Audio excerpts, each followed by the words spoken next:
You are listening to Housekeepers Chat by the United States Department of Agriculture from 1927.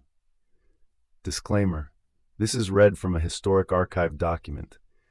Do not assume content reflects current scientific knowledge, policies, or practices. This broadcast was aired on the 9th of February of 1927. Today's subject is a Valentine's Day gift that is dainty, good to eat, easy to make, and inexpensive at this time of the year. The recipe for this confection was developed by the United States Bureau of Home Economics.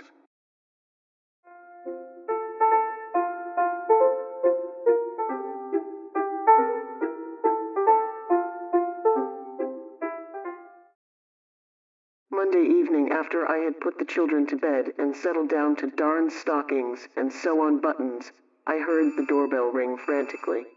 I jumped up in a hurry and opened the door. Outside stood a most forlorn-looking young man in a light gray overcoat and yellow shoes. "Come in," I said, "and tell me your troubles. At least I judge that's what you came for." "Aunt Sammy," said the young man. "you are an authority on everything, are you not?" "No," I answered emphatically. "I want it distinctly understood that I am not an authority on everything. If you want to know why your cows are dying, or why your hens quit laying, don't ask me." "Not that," implored the man. "It is a far, far greater misfortune that has overtaken me." "Sit down," I said, "and quit wringing your hands." He sat down dejectedly and absent-mindedly took a pair of scissors from my sewing basket. "Aunt Sammy," he began, "what would you do if your very best friend were to embark on a Mediterranean cruise on the 14th of February? What would you do?" "Do," I repeated. "If I were in your place, I should send her a lace paper valentine with a red heart and a gilt arrow. It might even have a pretty sentiment, such as, 'To my Valentine.' Did you come here to ask me that somewhat obvious question?"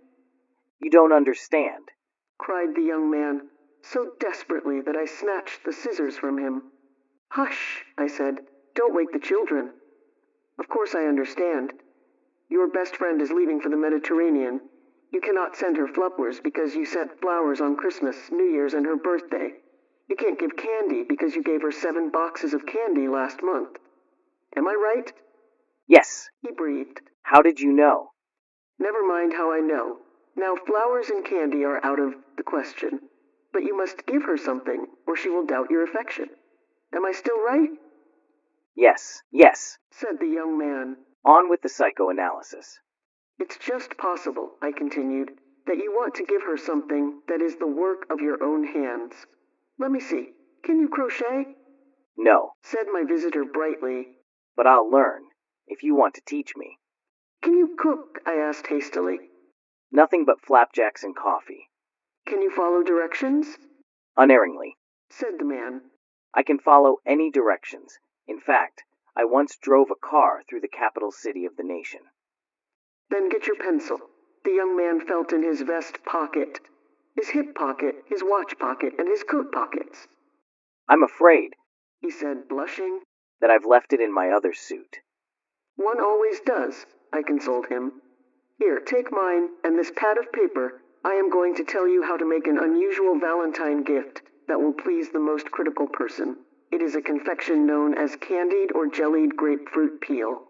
Now is the time to make it, while grapefruit is plentiful and inexpensive. You shall wrap this choice sweetmeat in a pretty tin box and tie it with red ribbons. If you wish, decorate the parcel with red paper hearts and fat gold cupids. Are you ready?" "Yes," said the man. "My pencil is poised for flight." "Never mind about the poetry. Keep your thoughts on the grapefruit. You will need 5 ingredients.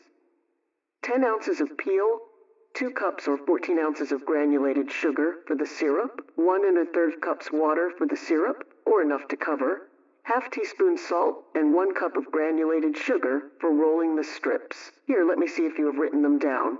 Yes, that's right. 10 ounces of peel, 2 cups or 14 ounces of granulated sugar for the syrup, 1 1/3 cups water for the syrup, or enough to cover, half teaspoon salt, and 1 cup of granulated sugar for rolling the strips. But 10 ounces of peel will make about 20 ounces of jellied peel. Don't waste your time making any smaller amount. A grapefruit weighing 1.5 pounds generally yields about 6 ounces of peel, so you'd better get 2 grapefruit weighing 1.5 pounds each, That's easy. said my visitor. I always was good at guessing weights. Why, I could guess the weight of a grapefruit to a half ounce. Young man, I said firmly, listen to me. Not even the best cooks guess when a recipe calls for exact weights. Besides, it is the weight of the peel and not the whole grapefruit that counts in this case. If you don't have scales at home, run over to the corner drugstore and get the druggist to weigh the peel after you take it from the fruit. You must be accurate, for if you get a little too much sugar, the peel will be hard. If you don't get enough sugar, the peel will be weak and watery. I repeat, use an exact weight of peel and an exact quantity of sugar in this recipe. Now, I continued, you must select thick, soft, unblemished peel from smooth grapefruit. Light-colored grapefruit skins will be best because russet or reddish skins impart a dingy shade.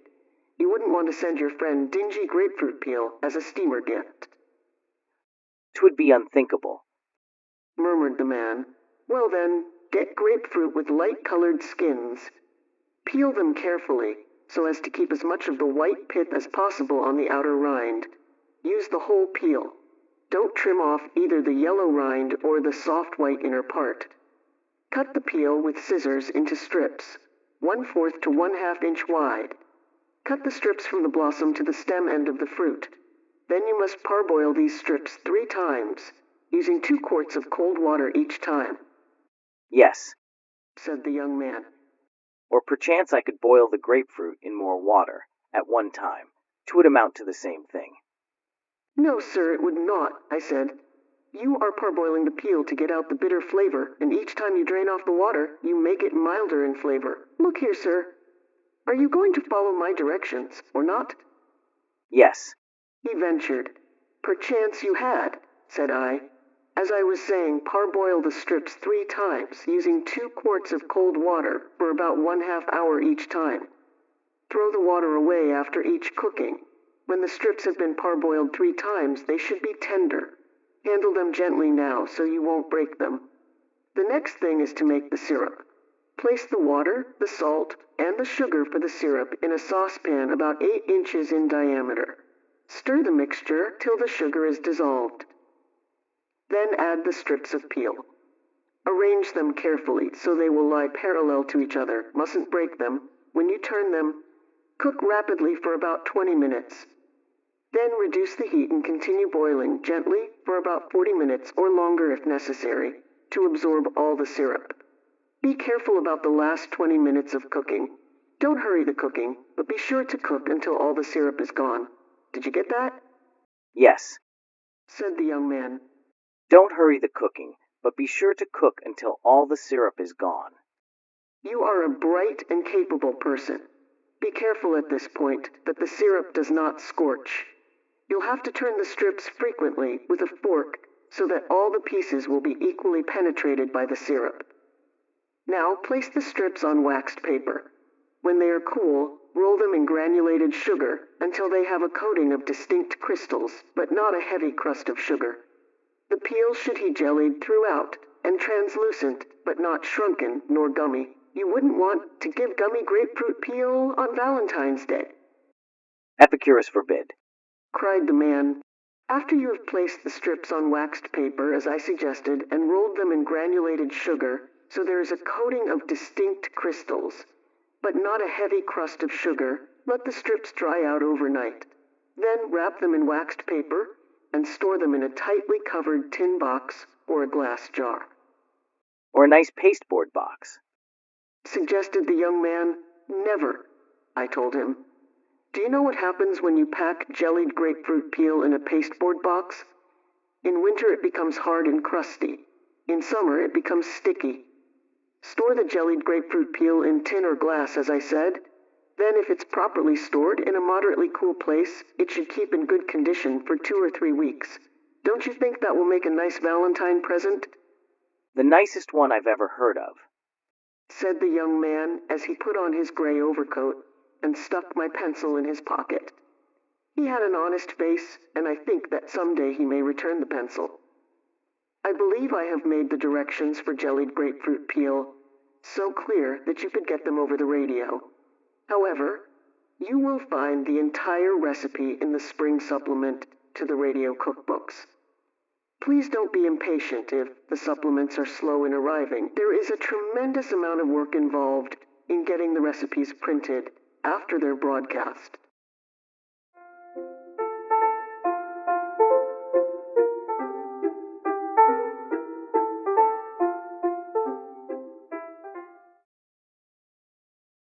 This broadcast was researched and produced by BreakAway Empire LLC.